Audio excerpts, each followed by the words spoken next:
안녕하십니까. 고고TV 여명입니다. 2020년 7월 16일 오후 2시 30분인데요. 이재명이가 날아갈 것인가 말 것인가가 좌파나 우파나 또는 정치에 관심 있는 사람들은 초미에 그죠? 초유의 그 대부분 그 생중계 방송을 기다렸다가 봤죠. 이건 한마디로 폭거입니다. 폭거. 김명수가 그 이재명의 파괴 환송 고등법원으로 파괴 환송하는 이유를 적나라하게 말을 하는 걸 다 들어봤고, 그 다음에 반대 소수 의견인 박상욱 대법관의 이야기도 들어봤는데요. 이거는 말이죠, 법을 유린한 거예요. 지금 곧 이제 신문에 김명수의 대법원 판결 파기 환송 내용의 이유에 대해서 쭉 이제 전문이 나올 텐데요. 들어보니까 쉽게 이런 겁니다. 정치인들이 후보자 토론을 할 적에 그 분위기는 자유로워야 하며 상대편의 공격에 의해서 어쩔 수 없이 방어할 내용으로 말을 실수한 것에 대해서는 공직선거법에 위반될 수 없다, 이런 거예요. 근데 우리가 그 후보 검증을 하거나 청문회 같은 걸 보면은 그것은 공격을 하고 부지불식간의 말이 나오는 경우라도 그게 사실일 경우에 그거는 불법이 되는 것이죠. 그래서 김명수나 좌파 그 대법관들은 새로운 판례를 악의적으로 만든 겁니다.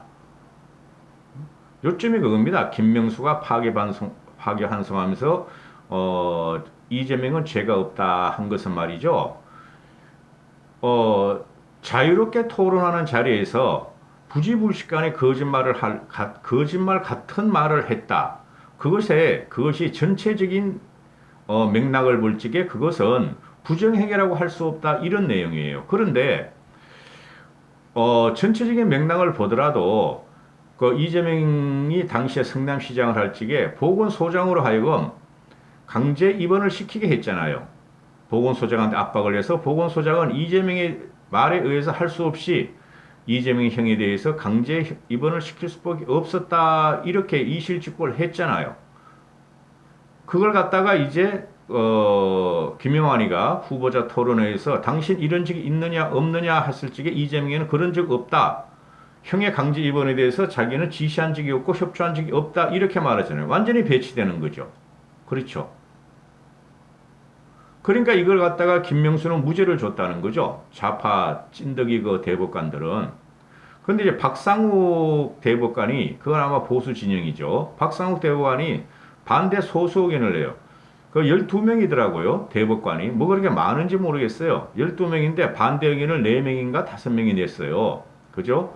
그러니까 문재인이가 대법관을 갖다가 김명수를 임명하면서 김명수가 과거의 보수나 중도적인 그 대법관이 다 잘라내고 좌파 진보 진영의 그 대법관들을 7, 8명인가 집어넣은 건 우리가 알고 있었잖아요. 그러니까 문재인을 타격을 가할 수 있는 어떠한 것도 김명수 대법원에서는 뒤집기 힘들다는 거죠. 그래, 박상욱 대법관이 말을 하는 거 보면은 박상욱 대법관 말이 맞더라고요. 후보자가 정치 토론회에서 정치 그 지자체나 선거 후보자가 만인이 보는 국민들 앞에서 거짓말을 한 것은 명확하다. 전체적인 맥락을 볼 적에 성남시 보건소장이 이재명의 명 때문에 압박을 받아서 형을 강제 입원시켰는데 협조를 했고, 김영환 대표가 상대 후보자가 거기에 대해서 물었을 적에 이재명은 그런 사실이 없다 하고 말한 것은 사실과 배치되고 거짓말을 한 것이므로 만약에 이것을 무죄를 내리면 헌법 전반을 흔드는 것이다. 그리고 대법원 합의 판결을 갖다가 전반적으로 흔들면서 법을 갖다가 붕괴시키고 새로운 판례를, 쉽게 말해서 법 같지 않은 법의 새로운 판례를 만드는 것이다. 그래서 이거는 악질적인 이재명 같은 그 후보자는 계획적으로 부정을 했고, 그 부정을 한 것이 부정행위며 부정투표고 부정선거였다 이렇게 말을 해요. 어떻게 이게 극명하게 다를 수 있습니까? 그리고 상식적으로 보면은 아니 명확하잖아요. 1심에서는 전부 다 무죄했고 2심에서는 300만 원 벌금형이면은 300만 원 벌금형이면은 2심이 그렇게 때렸으면 3심이 지금 그 김명수 하는 내용이 이거예요. 이런 걸 갖다가 말이지 법으로 갖다 단죄를 하면은 후보자들은 토론회에서 아무것도 할 수가 없다. 부지불식간에 말이 나오는 거에 의해서 언론이 그걸 갖다 공격을 하고 국민이 사실을 알았다고 치면은 그 후보자는 겁이 나서 토론을 할 수 있겠느냐 이런 논리를 펴는데 그러려고 토론회가 있는 거죠. 그러려고. 그죠? 그래 박상국 대법관 소수 의견이 박상국 대법관은 그것이야말로 부정선거고 부정공표다. 그 공격을 하고 그죠? 공격을 하고 치열한 토론 끝에 말이 나오는 것은 그것이 부지불식간에 나온 말이 아니다. 그거는 계획적인 말이다. 그리고 도발적이고 의도적인 말이었기 때문에 그거야말로 부정선거고 그거야말로 부정공표가 되니 이것은 단죄를 해야 한다. 이렇게 되는 것이죠. 한심하죠. 저는 요번에 박원순이가 날라갔고 이재명도 솔직히 날라가리라고 생각을 했어요. 어떻게 생각을 했냐 하면은 박원순 사건이 터지자마자 그죠? 그러니까 걔네들끼리는 그러진 거 아니에요. 문재인 뒤에 누가 대선 후보가 될 것이냐. 그래 박원순이 있고 이재명도 있고 이낙연이도 있고 이런 시간이에요. 또 김명수도 또 살아남을 거고 지금 대법원에서 이렇게 하면 김명수는 대법까지 가가지고 살아남는다고. 그래서 간신 김명수가 이 정권을 살리고 있다는 거죠. 참 처참한 세상에 우리는 살고 있어요. 그런데 저는 이렇게 생각을 했어요. 아하, 그 박원순이가 날아가니까 그 선거 공판을 그전에 잡지도 않다가 박원순이 날아가는 순간에 잡았잖아요. 아, 얘네들이 이제 권력이 붕괴되는 순간을 알고 빨리 결판을 내 가지고 국민의 성원에 조금이라도 보답을 하자 이런 식으로 생각할 것이다 하고 생각을 했어요. 법만 봤을 적에 법이야 명확하잖아요. 제가 설명을 드렸듯이. 그렇죠? 그런데 얘들은 완전히 반대로 해버렸네. 저도 아직 순진한가 봐요. 이 처참하고 저질스러운 정권을 아직도 저는 파악이 조금 덜 됐나 봐요. 근데 완전히 반대로 해버렸네. 그러니까 얘네들 선거 공판을 갖다가 박원순이 날라가자, 자신해버리자. 이재명 살려야 되겠다. 야, 대법관 회의 열어. 대법관 회의 옛날으로 해가지고, 이재명 판결한 거 있지. 그걸 뒤집었지도 않았을까. 뒤집었을 수도 있다 하는 게 제 생각이에요. 그래서 이재명 살리자. 그 다음에 누구냐. 김경수도 지금 아직, 2심 재판을 열지도 않아, 이것들이. 벌써 열렸어야 됐어, 김경수도. 그래, 올 연말쯤 해가지고 대부분 판결이 나오면 끝내야 되는데, 안 해. 이제 김경수 재판도 이제 그 좌파 판사들이, 문재인의 관심지사라는 그 판사들이, 김명수가 우리한테 지침을 내렸어. 야, 열자. 김명수 거 열어. 그리고 2심을 갖다가 김명수가 유리하게 좀 깎아주자. 지금 2년 6개월 받았죠. 1심에서 김경수가. 그죠? 그리고 법정 구속됐죠. 그 2심에서 더 때렸죠. 잡혀가지고 3년 몇 개월인가 때렸죠. 그렇죠. 더 때렸어. 야, 열어. 좀 깎아줘. 집행유예는 좀 그렇잖아.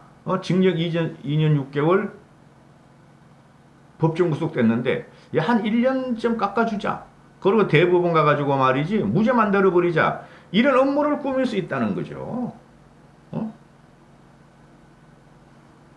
이거는 진영 논리를 떠나가지고 법의 정의를 무시하는 거죠. 솔직히 말해가지고 대법원이라는 것이. 그래서 300만 원 가지고 대법원까지 가면 말이죠. 누가 대법원 합의체를 엽니까? 벌금 300만 원짜리를. 그냥 쪽지 하나 이렇게 해가지고 송달 하나 가지고 당신이 뭐를 잘못해서 300만 원 물어라. 이게 끝내요. 저도 그런 재판을 옛날에 꽤 받아봤어요. 꽤 받아본 게 아니라 한두 번 받아봤어요.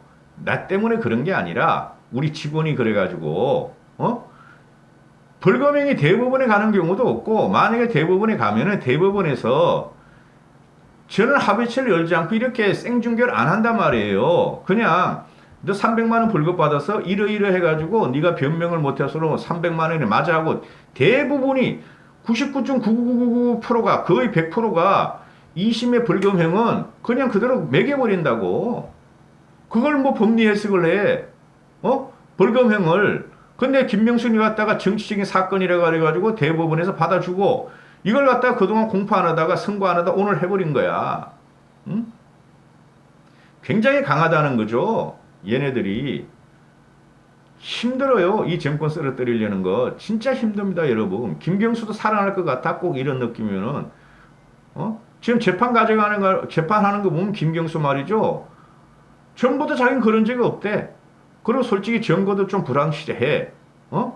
근데 1심에서 2년 6개월 법정 구속된 거를 2심에서 뒤집으려고 그런다고.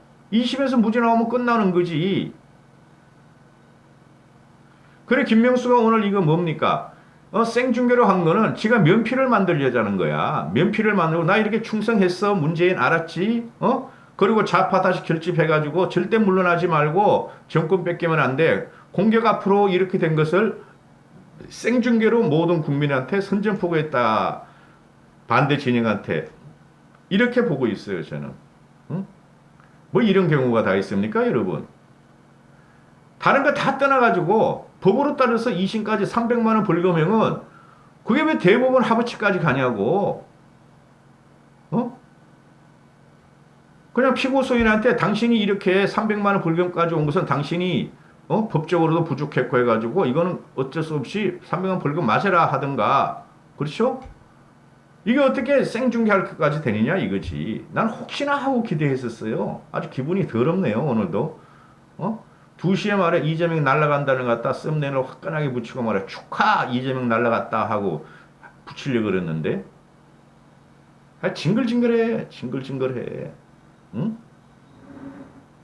이 정권은 썩은 정권이에요. 썩은 정권이야. 법도 다 무시해. 법도 무시해. 나는 이재명이가 요번에 이렇게 되면은 다음 타겟은 김경수를 넘어서 문재인이다 이렇게 봤는데 이게 완전히 다시 뭉치고 있죠. 다 떠나가지고 이재명이가 지형을 갖다가 강제 입원을 시켰다. 가족이라 그렇다 치자. 근데 형수한테 한 쌍욕을 보세요. 입에 담지 못할 그런 욕. 그런 것이 어떻게 도정을 이끌어가고 국민적인 일부 국민의 지지를 받고 있냐는 말이죠. 이 나라 이거 썩었어요. 미친 나라가 됐다고. 이까지 하겠습니다. 감사합니다. 고고TV 이여명이었습니다.